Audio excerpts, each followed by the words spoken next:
Okay, everybody, here we are for this week's episode. It's very, very serious and very, very hopeful. So just let me set the stage. You know, this is a podcast about wellness, and the Global Wellness Summit, the Global Wellness Institute are certainly proponents of proactive wellness. But sometimes taking control of your own well-being is actually a life and death, day-to-day struggle. And such is the case with the millions of people who suffer from type 1 diabetes. I mean, I was so shocked to see that in 2021 alone, 6.7 million people died from diabetes. You know, that's the population of Madrid. So we're talking today to Lisa Hepner. She and her husband, Guy Mossman, are the documentary filmmakers behind a new film called The Human Trial. Now, this is what her material says about it. Because Lisa is looking for a cure for her own type 1 diabetes, they were given unprecedented real-time access to a clinical trial, stem cells, embryonic stem cells. And this movie follows an intimate journey with the patients and scientists who put themselves on the line to be first in the trial. Now, Lisa, let me just brag about you 1 second. You're no just fly-by-night, shoot it by the iPhone kind of documentary. You have worked for HBO, A&E, PBS, Lifetime, Discovery, MTV, TLC. You've worked with Jonathan Demme, Michael Apted, Julie Taymor, and you've lived with type 1 diabetes about as long as you've worked in TV, right? That is right. And who were you lucky enough to marry? What does he do? Guy Mossman. He's my partner in crime, and he is a cinematographer and a documentarian himself. Award-winning. So first of all, congratulations on getting your documentary made, The Human Trial, and it's in theaters. You know, I read that it took 5 years to make. It's so hard to get a movie noticed. Can you tell us a little bit about your journey with The Human Trial? You know, the film actually took 10 years to make. Wow. Yeah, it's one of those what moments. But we started the film in 2011 because we wanted to follow a clinical trial in real time that might be the cure for type 1 diabetes. So we did a lot of research, and we found a research team who was doing something really cool with stem cells. And they were encapsulating them, putting them into a credit card device. Wow. It's called macroencapsulation. I won't get too wonky science on you, but these guys, we call them the garage band of researchers. They had like a bar in their lab. They were hilarious. I loved them. The head researcher had type 1 diabetes, but ultimately they never got to the clinic. So we never were going to be able to shoot the patients. So then we had to reboot after 2.5 years of filming with them. The same company? The same one? It was a different company. So we started off with one group, the Garage Band, and then they didn't get to the clinic. They did not get to human trial. So at that, and then they pulled the plug on the business. So then we're like, oh, okay, well, let's figure something else out. And so we followed this other team called Biosite, who we did profile in the film and who did make it to the human trial. And that was when we were able to embed with the patients who we filmed. Yeah, let me tell you, I live in LA, and so do you. And we all know that San Diego is sort of a med tech hub. But how did you find them? You were just scanning the internet for people doing research and trials. Is that it? You know, we really dove deep into this research, especially since the first research team didn't make it after 2.5 years of filming. So we're like, okay, let's do a little more research on who's close to a clinical trial. Who's close to testing in humans. So we spoke to a lot of the diabetes organizations. We spoke to the head researchers there. And we said, you know, what's the most promising research right now? Because I was always interested in the stem cell approach. Right. So they being JDRF, you know, American Diabetes Association, they came back to me and said, you should talk to Viasite in San Diego, in La Jolla. As you say, the biotech corridor, one of the biotech corridors in the US. And we met them in 2014. We started filming in 2014. We met them in 2012, and it took me a full year to get access. A full year. But when you got access, Lisa, let me tell you, you really showed the human side of research. What were some of the aha moments that hit you about ViaCyte's efforts to get this trial going? Considering I knew very little about biology or science when I entered filming this trial, I feel like I had 1,000 aha moments. Being someone with type 1 diabetes, and I've had it, as you say, for over 30 years, I'd always been promised that the cure was 5 years away. Even when I was diagnosed in 1991, Wow. the University of Edinburgh, Scotland, they're like, just take care of yourself. It's going to be 5 years away. I've always been told the cure is 5 years away. And after having it for as long as I have, I'm starting to feel the complications. And I do. What are some of those that you're starting to feel, Lisa? I have neuropathy in my calves. I have retinopathy in my eyes. I am lucky enough to have good medical care at USC, University of Southern California. And I have really top doctors helping me. I'm one of the lucky ones. Yeah. Yeah. So this was a real impetus for you to keep trying to find someone with a hopeful try. So talk about motivation to finish a film, right? Yeah, exactly. I mean, I think there were many times when we were really questioning if we would ever get to film the patients. Took us 2 years into the trial to get to them. We were running out of money every other week. And I really felt like sometimes I was banging my head against a concrete wall. Yeah. But then I would get an email from someone through our website saying, this is so important. People don't understand what this disease is. My son just got diagnosed, or my wife's had it for 32 years. It ran the gamut. And I was like, okay, I can't let these guys down. Oh, so you know what? Let's set the stage before we go any further for our listeners.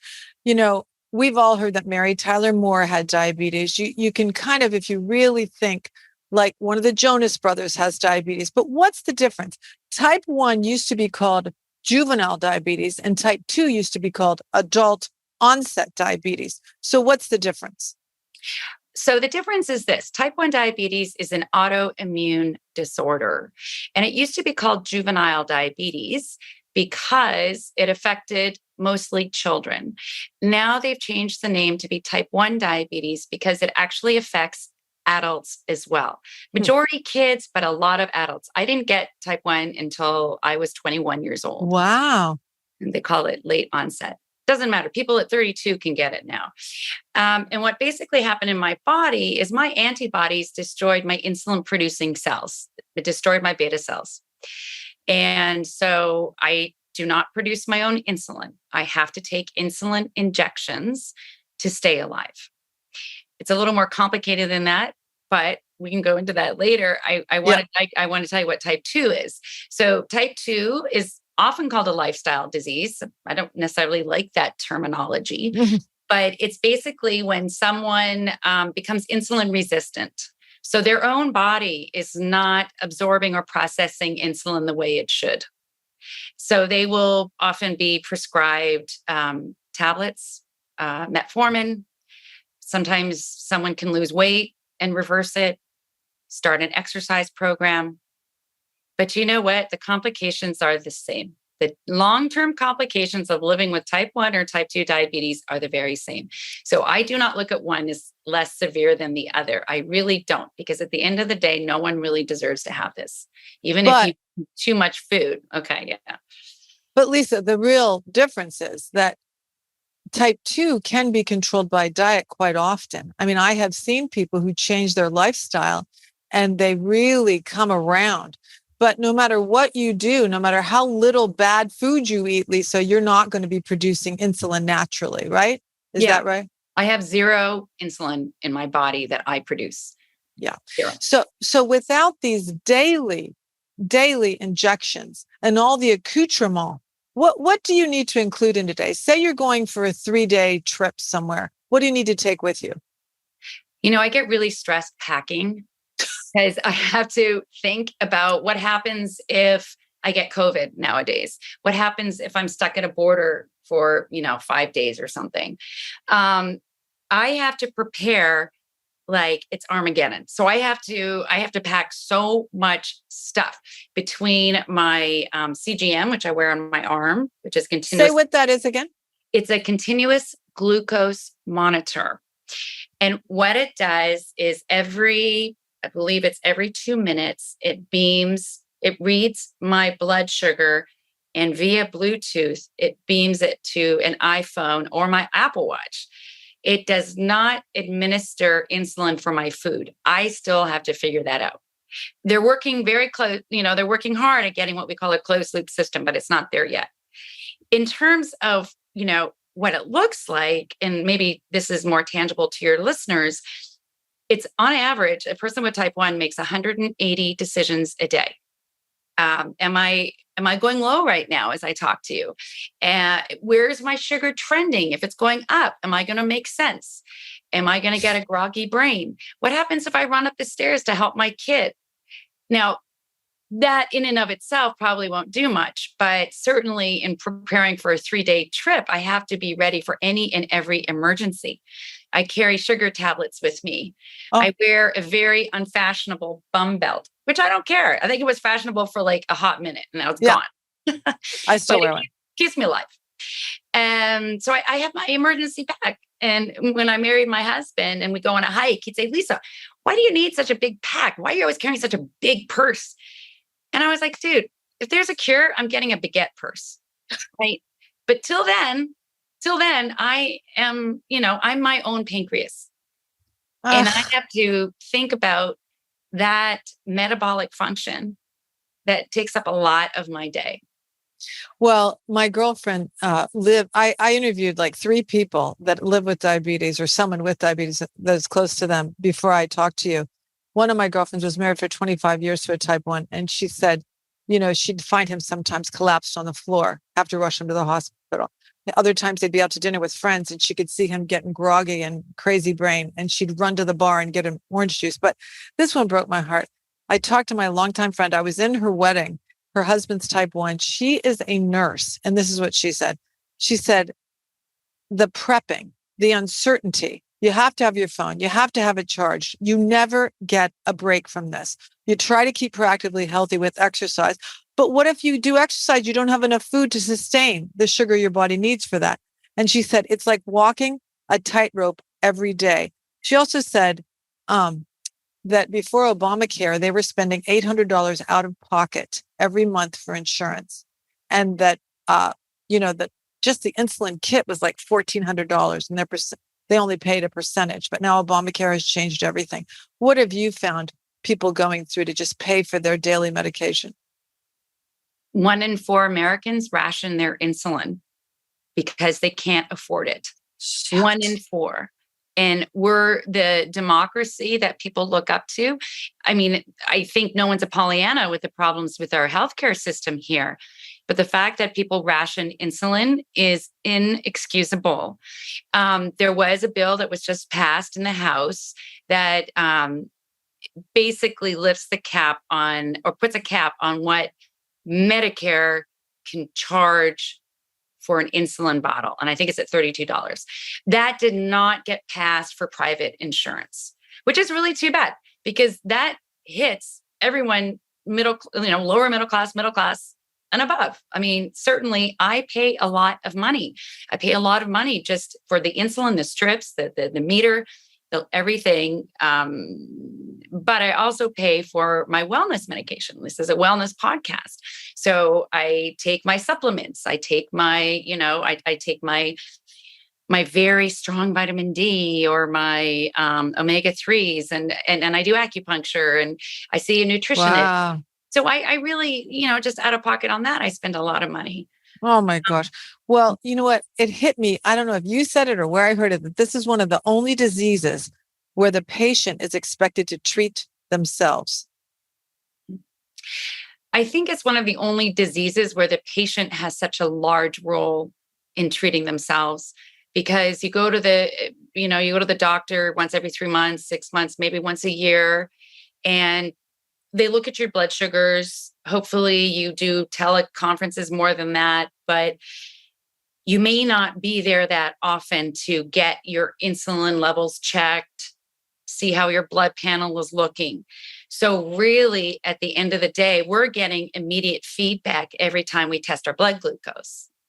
So we have to be our own doctors. If we're not, it could be fatal. Fatal.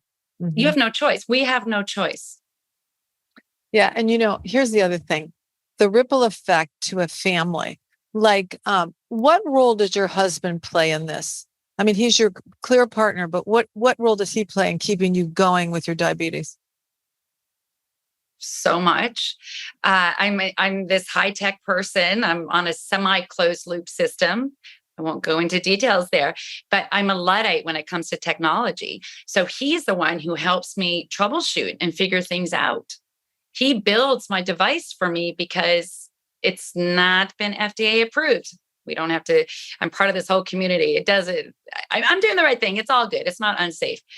But he helps me with the tech stuff. And then he also helps revive. I haven't gone unconscious, but been very, very weak. So he will go get me my sugar tablets. He will check my blood sugar. Oh. And he also gets my sugars on his own iPhone. So in fact, when I'm going low and my numbers are going low, no matter where he is on set, if he's paying attention, he'll call me and say, oh my God, you're at 42. You got to do something. I love him and I never met him. Oh, isn't it wonderful? Well, I will tell you, the VP of development for the Global Wellness Summit is one of the most positive women I've ever met, Michelle Gamble, but her beautiful son is type 1 diabetes. And she told me his story. And honestly, truly, I have a son too. And when she said that at 19 months, they diagnosed him, 19 months, he was rushed to the children's hospital. And she's so positive. She said, Kim, when I went to get him, I realized as I left with a new treatment regimen, a new journey we'd have to share, there were some parents there that were not going to take their kids home. So I said, Jackson, we're just going to do this.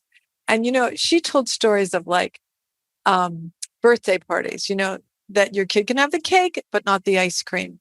And that her role is not to infuse fear, but education.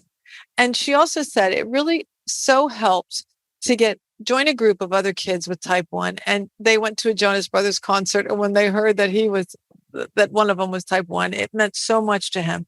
So have children taught you about the disease, Lisa? Anything? I think positive role models are critical to the kids.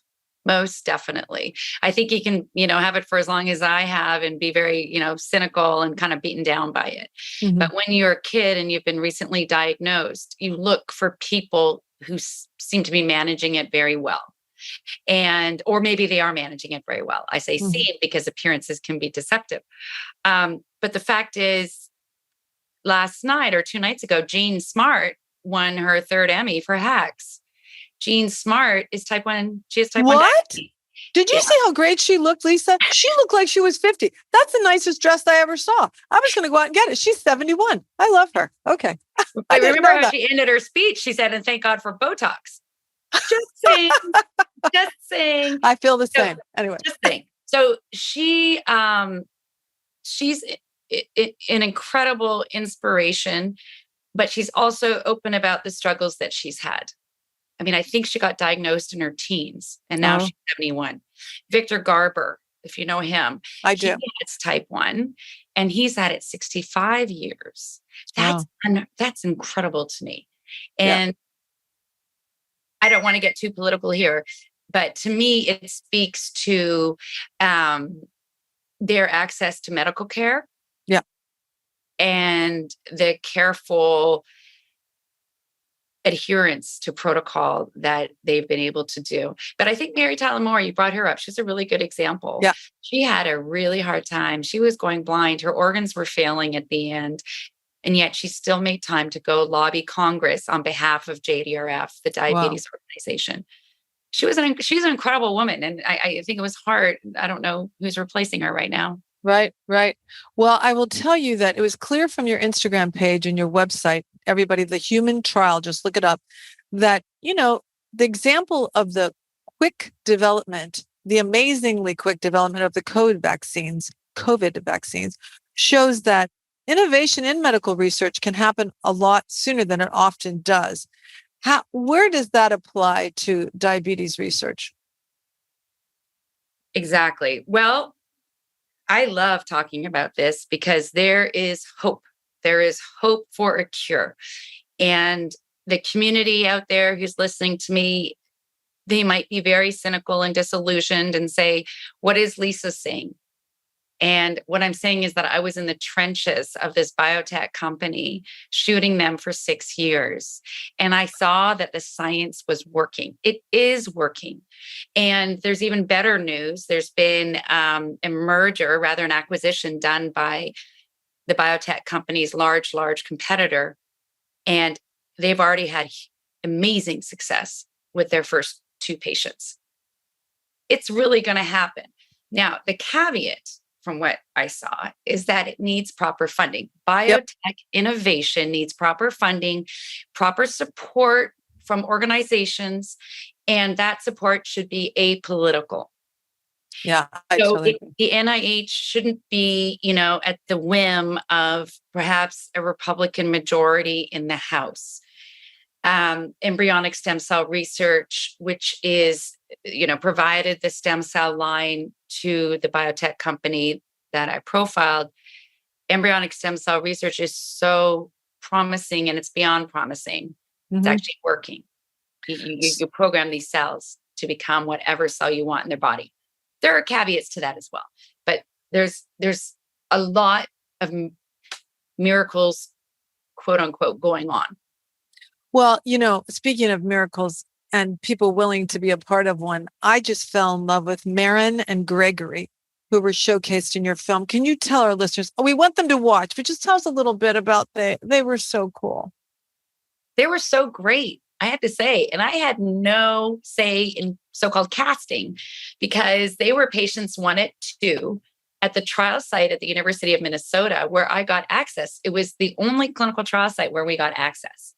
So if I wanted to film patients 1 and 2, I was given them because they were indeed the ones who were chosen to participate in the trial. So then they happened to be the most amazing characters, the most amazing people. Oh yeah. Marin and Greg are both so strong and so inspiring. So Marin was a mom of 5, right? I think she had adopted children. She'd been struggling. She's so busy. I don't know how she did anything, but she volunteered to drive to this hospital, get these operations where it's like a cyborg, where the stem cell cartridge was inserted under her skin, and then monitor herself. And, the Global Wellness Summit has had presentations on the placebo effect. And I remember getting so excited when her numbers were balancing and it was getting better. And I was like, it could be working. And then it's like, could be hope. It could have been hope, right? So it didn't work for her. And then Greg, what was his story? So Greg Romero is from the Twin Cities, Minneapolis, St. Paul. And unfortunately, he grew up on the wrong side of the tracks. He did not have family support when he was diagnosed with type 1 diabetes at age 11. In fact, his parents had abandoned him and he was being raised by his grandmother. He didn't have role models. In fact, his father had type 1 diabetes and he eventually went blind and died an early death. And he also, not only did he not have family support, which is really critical in dealing with a chronic disease like this, he didn't have any money. So when he was working in restaurants in his teens and early 20s, and he couldn't afford insulin. So he would run his blood sugars super high, go into something called diabetic ketoacidosis, which is basically your blood is toxic at this point. And he'd be rushed to the ER so that he could leave the ER with a bottle of insulin. And that would last him about a month. Oh, poor thing. So now he is, he's my age, he's 50. And I'll be honest, the fact that he's still alive is a testament to his will and fortitude. And he's just an amazing guy. And he said he wanted to be part of the trial for his daughter. He said, and the ups and downs of those poor people, they really are courageous because they're looking to help themselves, but they know the ripple effect is going to help so many other people. So, I think for those of us, I call our listeners wellness curious, it is so good to lift the lid on this and to see what's involved because, there are many people in the world who do depend on drugs to save their lives and keep them alive. But it can also be a double-edged sword, Lisa, to say that big pharma doesn't want to find a cure to something like diabetes because they make so much money from the accoutrement of the disease, right? What is your takeaway from this dichotomy? My takeaway is big pharma is a product of our capitalist system, that every quarter they need to report to their shareholders this profit. Mm-hmm. So if you just do the math, when they're making $320 billion, and that number is higher now, by treating us, people with diabetes, why would you get involved with a risky venture about stem cells that more often than not is not going to work?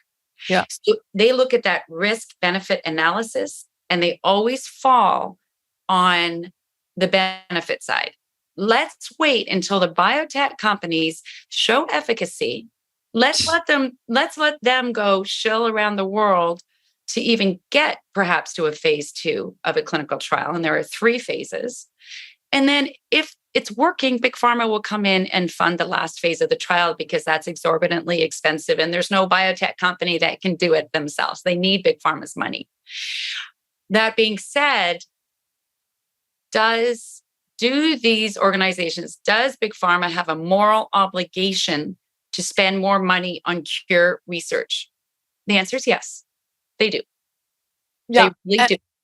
And what I loved about, I work in PR. Okay. That was how I've been raised up. And you've gotten some great PR on this movie. So congratulations. But one of the reasons is some of the reporters either have diabetes or their children do. Don't you agree with me, Lisa? Oh, absolutely. Yeah. I mean, diabetes affects you so deeply that if you find a story to tell about it, you'll find listeners really easily. And, another thing I thought, I was so touched to talk to my friends whose lives have been touched and directly affected every day by type 1 diabetes. But in the end, I felt like maybe no one ever asked them. Maybe no one ever listens to what they go through every day. Do you think that's true?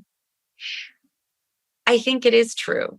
I think also as a patient with type 1, you can go undercover. When I don't show that I have a disease. It doesn't manifest itself on my body. I don't have HIV. I don't have lesions. Yeah. I don't have cystic fibrosis. I have a hidden disease. So when I was diagnosed, I was told you can lead a normal life if you take care of yourself. I was 21. That's a lot of responsibility for a 21-year-old who didn't even know what diabetes was before we got involved. But that kind of messaging told me that I look normal. It's up to me to stay normal. So why would I broadcast that I have it? Let me be irresponsible. Let me do what I want to do. But the double-edged sword there is that by hiding it, not even hiding it, but just not addressing it, you're actually doing a disservice to the rest of the community because we are all suffering to some extent with it. There's no way. There's no way. Like when you go low, no one feels good having a low blood sugar. Nobody wants to live in fear of a low blood sugar. And nobody wants their lives, your bandwidth taken up with so much of self-care. I could have cured type 1 by now if I didn't have type 1. 25% of my day is spent dealing with it. Wow. Also, I just can't, it's so unfair that you really have no control. It's such a crapshoot. You don't know if it'll go up or down, right? I mean, isn't it true? Yes. I mean, ultimately, it is a crapshoot. And my certified diabetes educator told me once, if you as a type 1 diabetic get your blood sugars in a sort of normal range 80% of the time, that's all that you can ask. You can't even do better than that because if you're 100% of the time, you're going to be low. Your blood sugar's riding a very fine line between going too high and too low. And if you have normal blood sugars, you're more likely to go low. So we're as your friend said, as you mentioned earlier, we're walking this tightrope and we can fall off it quite easily. I think the more that a patient is involved with their medical team, the easier it is for them to kind of have more predictability in their management of the disease. I see. I see. And also the proactive wellness steps that you do take. Now, as you know, Lisa, I was able to attend your screening in LA at the Lumiere Music Hall Cinema during the Filmocracy Festival. And the beautiful Abby Ellen, moderated from the New York Times, moderated a Q&A afterwards. But can you tell our listeners what was a great thing that happened at that festival to your film? We won the Inspiration Award Isn't that great? That festival. Isn't that great? Yeah. It only took you, 9 years, right? Or something? 10. Don't forget 10. It was 10. Yes, it was 10 years. So maybe it was hard won. But certainly documentarians don't do it for the money. Yeah. We do it from this idealistic place of actually wanting to impact the world and affect some change. So if I can do that for someone watching it so that they don't have to explain to someone what their diabetes is, then I've done my job. Oh, now I attended your screening with a friend of mine who's an artist, and she was saying to me that the coloring is sort of blue-gray. I think that's kind of a choice, or was it because of the topic? Yeah, it definitely was a choice. So, you do a color correct, you work with a colorist, you work with a cinematographer, which in my case was my husband. Yeah. And certainly when we were filming in winter in Minnesota, we're not talking bright sky. We're talking a lot of grays, a lot of overcast. And it was right around the time when the patients weren't getting good results. So it was definitely a conscious decision. And there was a scene where Greg walks through a graveyard and he's walking his dog, and he's talking about how much he hates the smell of insulin. Oh. So certainly we went in the bluish hue direction there. But also I now remember that you went to the museum to the man who invented insulin as a treatment, and you showed the befores of how people just had no hope and they shriveled away to nothing, right? You would die within 2 weeks to a month if you were diagnosed with type 1 before 1921. When Frederick Banting and Charles Best discovered insulin. And they won the Nobel Prize in 1923 for it. And just because we're educating people about diabetes, I feel it's important to say that insulin saves my life on a daily basis. But are you ready? It's a lethal drug in and of itself. Too little of insulin, I will die. Too much insulin, I will die. Do you remember Reversal of Fortune? Yeah. Klaus von Bülow? What did he do? He killed his wife with an overdose of insulin. It happens. Yeah. It's called dead in bed syndrome. Wow. Well, I see that gray color coming up again, but now, our podcast is really about hope. And, my girlfriend whose son has type 1, she said, hey, she read about islet cells being, healthy islet cells from a pancreas being put into a diabetic pancreas. That's one treatment. And then another thing that, because you and I both love dogs, I see yours in the back, you met mine earlier, that they are training support dogs to help you smell if your insulin is down, right? If your numbers are down, right? There's definitely something called the Diabetes Alert Dog, DAD. That's the abbreviation. No. And they are wonderful companions. And I don't want to be such a Debbie Downer. I guess I just know too much, but they cost like $35,000. Oh, so my they're gosh. not easily accessible. But when you have them, they are your trusted bestie for sure. Yeah. Well, tell me about hope. What would your message be to people who are suffering right now, who maybe can't afford or are hopeless, that it's just a life of, drudgery and a regimen every day? I want to tell them that it's not going to be like this forever, that there is really real hope for a cure within the next 5 years. Absolutely. I know this from global researchers I just spoke to the other day. Oh. I want people to get goosebumps when I say this, because we should get goosebumps.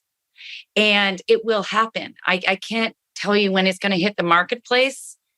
And I can't tell you if the first iteration won't have immunosuppressant drugs as part of it. But it is going to happen. And just do the best you can to take care of yourselves so that you can be in line for that cure. No. All right, Lisa, what can our listeners do? Where do you want them to visit? What website? What can they do? Come on, how can they help? Well, thank you for asking. So we have a call to action at the end of our film, and it's to accelerate cure research. So if you go to our website, thehumantrial.com, you will see first where you can watch the film. If you go to the watch tab, we keep track of our theatrical screenings. We're going to have a TVOD release November 11th.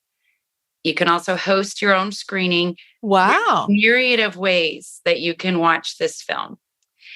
In regard to supporting our call to action, if you go to our website, you will see, a tab that says support.